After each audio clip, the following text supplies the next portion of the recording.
Bismillahirrahmanirrahim. Assalamualaikum warahmatullahi wabarakatuh. Salam sejahtera. Kami daripada grup 2 yang akan membentangkan berkaitan teknologi komunikasi. Jadi kami terdiri daripada 3 orang ahli kumpulan iaitu diikuti oleh saya sendiri, Sarhan Akmal bin Muhammad, nombor matrik 301671. Kemudian Muhammad Amirul bin Suzali, nombor matrik 301581, dan yang terakhir kumpulan kami adalah Muhammad Hafizi bin Rusli, nombor matrik 301564. Topik yang kami sediakan ini khas buat Profesor Madya, Teknologis Dr. Azlizan bin Talib. Jadi kami meneruskan dengan memilih tajuk teknologi komunikasi yang mana kami cuba memperincikan berkaitan dengan internet. Yang mana dari sudut pengenalan internet ini adalah pada zaman moden, internet telah menjadi satu keperluan untuk manusia, setiap lapisan masyarakat. Dengan menggunakan internet, masyarakat boleh mendapatkan kepelbagaian maklumat dan berurusan melampaui sepadan. Internet ialah telah berkembang menjadi platform komunikasi global. Tanpa internet, saya pasti, yakin dan pasti, kehidupan kita tidak akan bermakna. Internet ialah kumpulan rangkaian yang terhubung antara satu sama lain. Dalam erti kata lain, sebenarnya ia adalah jaringan komunikasi global yang menggunakan platform satelit untuk menghubungkan jaringan komputer di seluruh dunia. Jadi, pada zaman sekarang internet telah berkembang dengan pantas. Satu jabatan sebenarnya telah mencipta dan mengembangkan internet pada tahun 1969 iaitu Jabatan Pertahanan Negara Amerika Syarikat. Yang mana pada masa itu internet ni dikenali sebagai ARPANET. Yang mana yang memberi maksud Advanced Research Project Agency Network yang merujuk kepada jaringan agensi penyelidikan yang maju. Jadi sebenarnya bila kita melihat dari segi internet ni sebenarnya yang mana pihak projek ini digunakan untuk mempertahankan tentang Amerika Syarikat pada ketika itu. Iaitu salah satunya ARPANET adalah untuk bersaing dengan Rusia kerana pada masa itu Rusia telah memperkenalkan satelit yang mereka buat pada tahun 4 Oktober 1957. Apabila kita melihat yang mana hanya 4 lokasi yang disambungkan kepada jaringan ARPANET, yang mana kita dapat melihat lokasi-lokasinya adalah di Stanford Research Institute, University of California, UC Santa Barbara dan University of Utah. Yang mana inilah keempat-empat tempat yang disambungkan kepada jaringan ARPANET oleh Jabatan Pertahanan Amerika Syarikat, yang menunjukkan bahawa jaringan internet ini sangat terkenal dan hampir semua universiti pada ketika itu ingin menyertai dan mencuba teknologi tersebut. Melihat pada tahun 1961, Leonard Klenow memperkenalkan idea pertama tentang World Wide Web, yang mana pada tahun 1962, JCR mengatakan bahawa komputer boleh disambungkan untuk menghantar data dan maklumat melalui apa? Melalui internet. Jadi kita melihat pada tahun 1964, ARPANET terbahagi kepada 2 projek iaitu MILNET dan juga ARPANET. Apa yang dimaksudkan dengan MILNET? Yang mana MILNET adalah military network yang hanya digunakan untuk tujuan keselamatan dan ketenteraan. Manakala ARPANET yang mana diubah suai untuk tujuan akademik.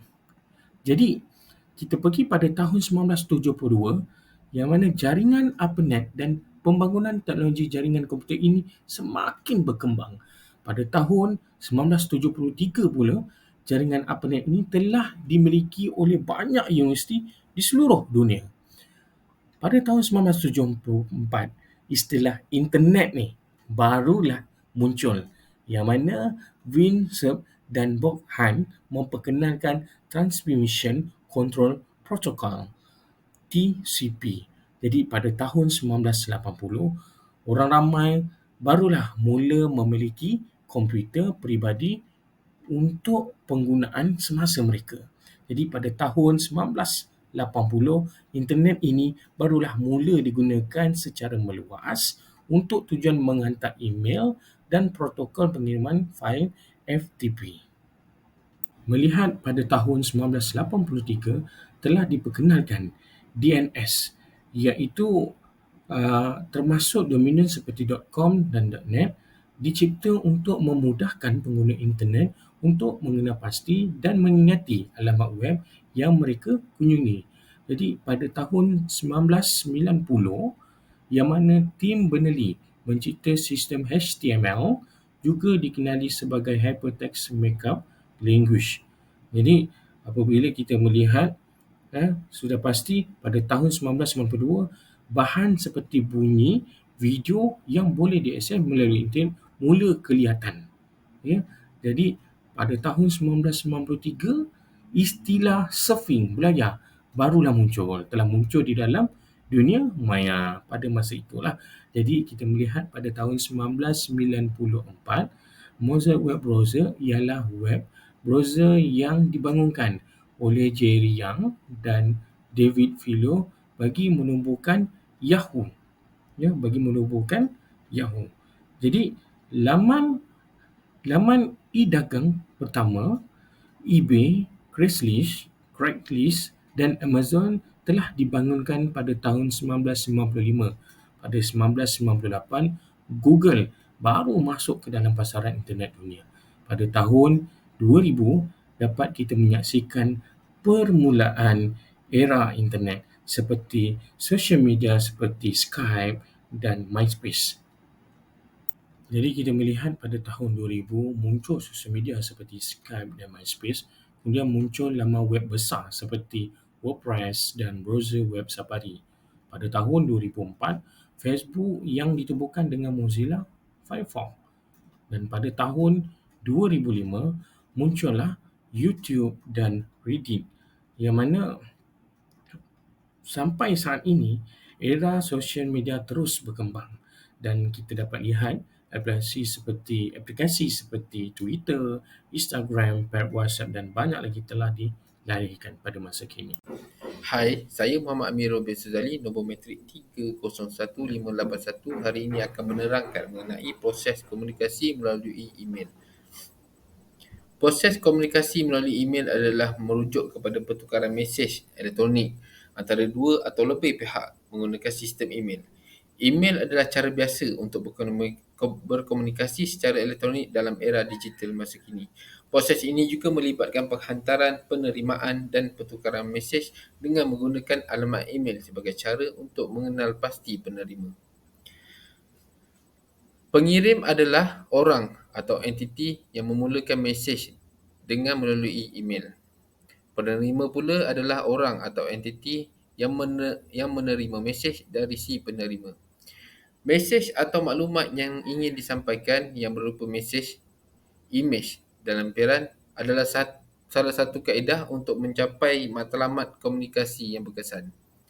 Ianya juga melibatkan fail atau dokumen sebagai lampiran dan juga rujukan tambahan untuk mencapai matlamat komunikasi. Matlamat komunikasi melalui email secara ringkas melibatkan pertukaran informasi, koordinasi tugas, pengambilan keputusan, pemberian arahan, pembangunan hubungan secara profesional, promosi dan juga penyelesaian konflik. Tujuan utamanya adalah untuk menyampaikan pesan dengan jelas dan efisien untuk mencapai hasil yang diinginkan. Etika dan sopan santun juga penting dalam memastikan keberkesanan komunikasi melalui kaedah email. Adakah komunikasi melalui kaedah email ini adalah berkesan? Ya, komunikasi email boleh mengagumkan jika digunakan dengan betul. Keberkesanan bergantung pada kejelasan mesej, penggunaan etika email dan juga pemahaman penerima. Organisasi yang baik, penulisan yang jelas dan respon yang tepat pada masanya boleh meningkatkan keberkesanan komunikasi melalui kaedah email. Seterusnya saya serahkan kepada Encik Hafizi. Okay, Assalamualaikum. Nama saya Muhammad Hafizi bin Rosli, nombor metrik 301564. Okey, seterusnya saya akan menerangkan tentang kesan penggunaan internet kepada masyarakat. Okey, seperti yang kita semua maklum, internet ini telah membawa banyak perubahan dalam kehidupan kita, iaitu dalam kehidupan seharian lah. Seperti contoh dengan penggunaan telefon, dan saya yakin bahawa dengan penggunaan telefon lebih daripada 80% penduduk dalam dunia ni yang menggunakan telefon bimbit sebagai alat untuk berkomunikasi. Jadi dengan adanya telefon bimbit itu, saya yakinlah bahawa internet pun diguna pakai. Jadi kegunaan internet adalah untuk akses data, dan pengguna di seluruh dunia dapat akses data dengan cepat dan pantas. Okay, kalau kita lihat kepada kesan kepada masyarakat, kita boleh bahagikan kepada dua, iaitu dari segi kebaikan dan dari segi keburukan. Mana dari segi kebaikan, mana dari segi kebaikan, kita boleh menerima apa-apa maklumat yang terkini melalui media massa lah. Jadi contoh media massa yang kita boleh dapat adalah melalui Facebook dan sebagainya. Jadi yang keduanya adalah melalui sumber maklumat. Sumber maklumat yang kita tahu sekarang ni, segala maklumat yang ada adalah berdasarkan dari internet. Jadi dari internet kita tahu bahawa setiap pertanyaan atau persoalan semuanya dah ada jawapan di internet. Jadi itu merupakan sumber maklumat yang kita boleh dapat. Yang ketiga adalah dapat berkomunikasi dengan ramai orang. Jadi bila menggunakan internet, contohnya dalam penggunaan email, ia juga boleh dikira sebagai berkomunikasi dengan pengguna yang lain. Okey, yang berikutnya adalah dari segi keburukan. Yang pertamanya, kekurangan ungkapan bukan lisan. Maksud apabila kita menggunakan email, dia tidak menggunakan komunikasi yang lisan seperti penggunaan nada suara.